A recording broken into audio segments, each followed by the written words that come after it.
Hello दोस्तों, स्वागत है आपका मेरे चैनल मेरी भाषा संस्कृत में। कैसे हैं आप सब? अच्छे ही होंगे। मेरा नाम है पल्लवी शर्मा। तो दोस्तों, आज हम अपनी वीडियो में वैशेषिक दर्शन का पार्ट 3 पढ़ेंगे।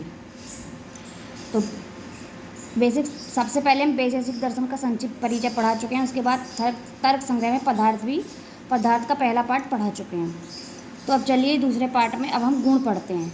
कल हम पदार्थ का पहला पार्ट पढ़ चुके थे।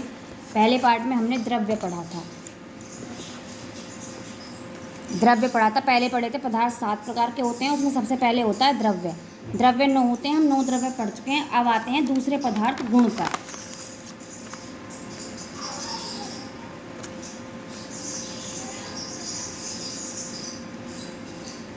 दूसरे पदार्थ गुण पर चलिए पढ़ते हैं। तो सबसे पहले जो भी मेरी वीडियो पर नया है वो प्लीज़ मेरे चैनल को सब्सक्राइब करें। अगर उसे मेरी वीडियो अच्छी लगे तो प्लीज़ लाइक करें और कमेंट करें। तो चलिए पढ़ते हैं।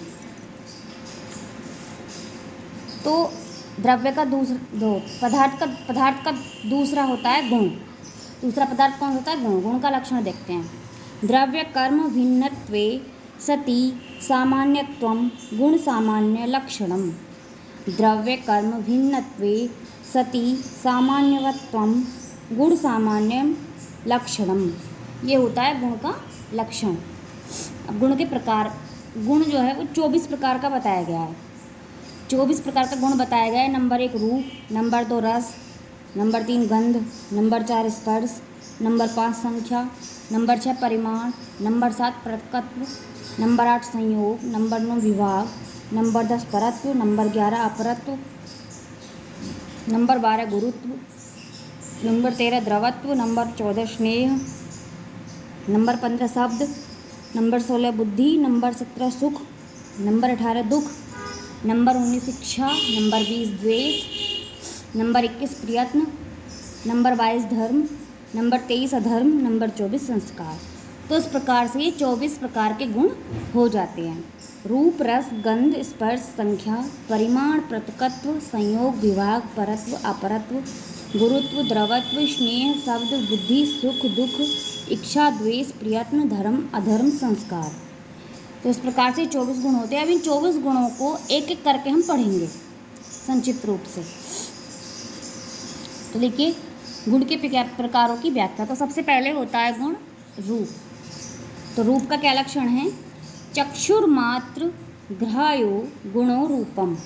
चक्षुर्मात्र ग्राह्यो गुणो रूपम, यानी चक्षुर्मात्र ग्राह्यो गुणो रूपम, यानी चक्षु यानी आँखों से जो आँख मात्र से जो दिखता है वो क्या गुण, आँखों से जिसे हम देखते हैं वो कौन सा गुण होता है? वो होता है रूप। रूप भी 7 प्रकार का बताया गया है। कौन कौन सा? नंबर 1 शुक्ल, नंबर 2 नील, नंबर 3 पीत, नंबर 4 रक्त, नंबर 5 हरित, नंबर 6 काला या कपिस, नंबर 7 चितकबरा यानी चित्र।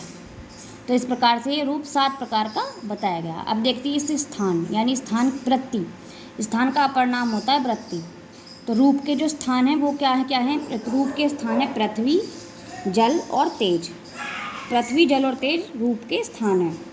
अब पृथ्वी जो है, रूप पृथ्वी में कौन कौन से रूप रहते हैं? 7 रहते हैं। यानी पृथ्वी में कौन से रूप रहते हैं?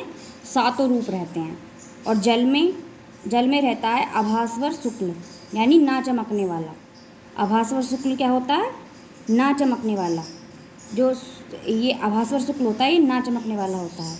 और तेज में कौन सा रूप रहता है? भास्वर शुक्ल, यानी चमकने वाला। आभास्वर यानी ना चमकने वाला और भास्वर यानी चमकने वाला। तो इस प्रकार से पृथ्वी, जल और तेज में ये रहते हैं। तो यहाँ पे रूप का हो गया। अब अगला गुण है रस।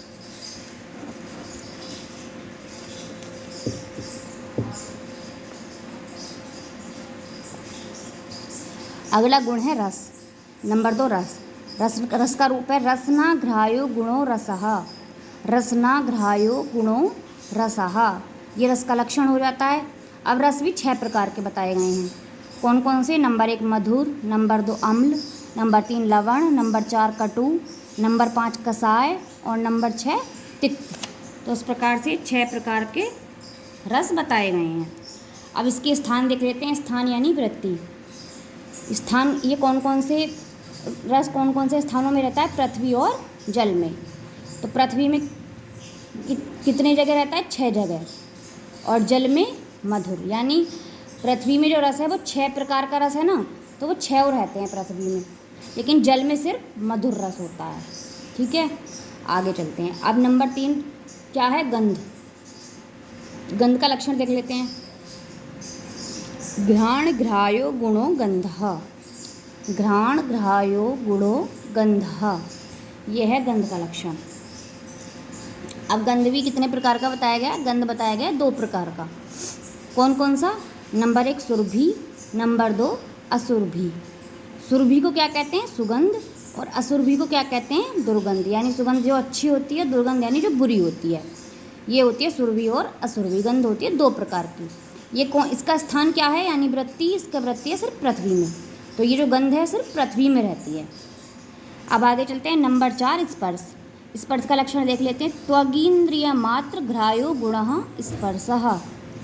त्वगींद्रिय मात्र घ्रायो गुणः स्पर्शः, ये है स्पर्श का लक्षण। अब स्पर्श भी 3 प्रकार का होता है। कौन कौन से? नंबर 1 शीत, नंबर 2 उष्ण, नंबर 3 अनुष्ण शीत। यानी शीत का मतलब होता है ठंडा, उष्ण का मतलब होता है गर्म, और अनुष्ण शीत का मतलब होता है न ठंडा न गर्म। अब इसके स्थान देख लेते हैं। स्थान यानी वृत्ति, ये कौन कौन से स्थानों में रहती है? ये स्पर्श रहता है पृथ्वी में, जल में, तेज में और वायु में। तो पृथ्वी में कौन सा स्पर्श रहता है? अनुष्ण शीत। जल में शीत, तेज में उष्ण, वायु में अनुष्ण शीत। अब देख लेते हैं, यहाँ पे देख लेते हैं। पृथ्वी का स्पर्श को क्या कहा गया है? पाकस। और वायु के स्पर्श को क्या कहा गया है? अपाकस। ठीक है, ये स्पर्श हो गया। अब आगे चलते हैं। आगे गुण है नंबर 5, यानी संख्या। संख्या क्या है? संख्या का लक्षण एकत्वादि व्यवहार हेतु संख्या। एकत्वादि व्यवहार हेतु संख्या। तो इस प्रकार से संख्या का लक्षण हो गया। अब इसके प्रकार है इसका एकत्व। एकत्व को नित्य भी बोला जाता है। अब नित्य 2 प्रकार का बताया गया है। क्या? नित्यगत नित्य और अनित्यगत नित्य। और इसका स्थान यानी वृत्ति क्या है? नवद्रव्य, यानी 9 द्रव्यों में संख्या रहती है। इसकी सीमा 1 से लेकर परार्ध तक है। 1 से लेकर परार्ध तक मतलब 1 से लेकर, इसकी सीमा जो है वो 1 से लेकर परार्ध तक है। यहाँ पे ये संख्या होगी। अब अगले गुण पे चलते हैं।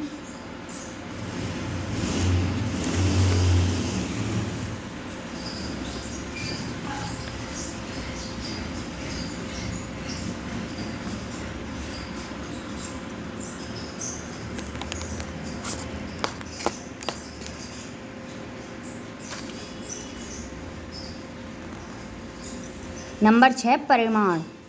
तो परिमाण को पढ़ते हैं। परिमाण का लक्षण क्या है? मानव व्यवहारः साधारण कारणं परिमाणम। मानव व्यवहारः साधारणं कारणं परिमाणम, ये हुआ परिमाण का लक्षण। ये 4 प्रकार का बताया गया। कौन कौन से? नंबर 1 अणु, नंबर 2 दीर्घ, नंबर 3 ह्रस्व, नंबर 4 महत्। तो अणु को क्या कहा गया है? परिमांडल्य। अणु को क्या कहा गया है? परिमांडल्य। और ये 4 प्रकार का होता है ऐसे परिमाण। इसके स्थान यानी वृत्ति कहाँ पर है? इसका स्थान नवद्रव्य में। परिमाण का स्थान कहाँ है? नवद्रव्य में। अब आ जाते हैं 7वें गुण पर। 7वां है पृथकत्व। पृथकत्व का क्या लक्षण है? पृथगव्य व्यवहारः असाधारणं कारणं।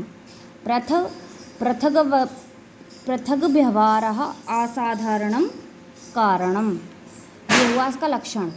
इसका स्थान यानी वृत्ति कहाँ पर है? सर्वद्रव्य, यानी सभी द्रव्यों में। इसका स्थान है सभी द्रव्यों में, सर्वद्रव्य। नंबर 8 संयोग। संयोग का क्या लक्षण है? संयुक्त व्यवहार हेतु संयोगः। संयुक्त व्यवहार हेतु संयोगः, ये हुआ संयोग का लक्षण। इसका स्थान यानी इसकी स्थान या वृत्ति कहाँ पर है? सर्वद्रव्य में। इसका स्थान है सर्वद्रव्य में। अब आते हैं अगले गुण पर।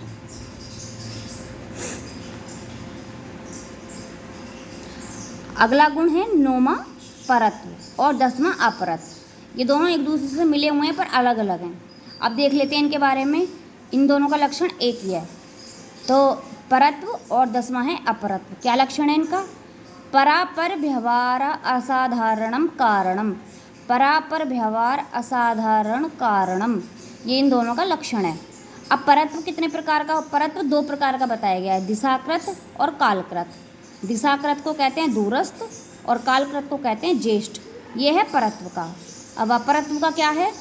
दिशाकृत और कालकृत। इसमें दिशाकृत को कहते हैं समीपस्थ और कालकृत को कहते हैं कनिष्ठ। यह देखो, परत्व में दूरस्थ है और अपरत्व में समीपस्थ है। उसमें परत्व में ज्येष्ठ है और अपरत्व में कनिष्ठ है। तो इस प्रकार से ये हो जाते हैं। अब परत्व का स्थानीय वृत्ति क्या है? परत्व का स्थानीय वृत्ति है पृथ्वी, जल, तेज, वायु और मन। यानी परत्व कौन कौन से स्थानों में रहता है? पृथ्वी में, जल में, तेज में, वायु में और मन में। और अपरत्व का स्थानीय वृत्ति क्या है?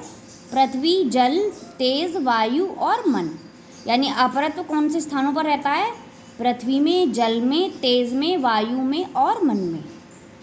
इस प्रकार से परत्व और अपरत्व हो गए। अब आते हैं 11वें गुण पर। 11वां है विभाग। विभाग का क्या लक्षण है? संयोग नाशको गुणो विभागः। संयोग नाशको गुणो विभागः, ये हो जाता है विभाग का लक्षण। विभाग की स्थानीय वृत्ति क्या है? सर्वद्रव्य। इसकी स्थानीय वृत्ति है सर्वद्रव्य। अब जाते हैं नंबर 12 गुरुत्व पर। गुरुत्व का क्या लक्षण है? आद्यपतना असमवायी कारणम। आद्यपतना असमवायी कारणम। गुरुत्व का लक्षण है आद्यपतना असमवायी कारणम। इसकी स्थानीय वृत्ति क्या है? पृथ्वी और जल। गुरुत्व रहता है पृथ्वी में और जल में। इस प्रकार से गुरुत्व हो गया। अब आते हैं अगले गुण पर। अगला गुण है द्रवत्व।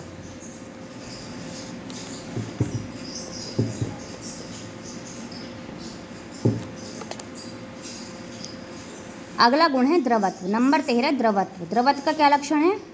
आद्य स्यंदना असमवायी कारणम। आद्य स्यंदना असमवायी कारणम। ये 2 प्रकार का होता है द्रवत्व।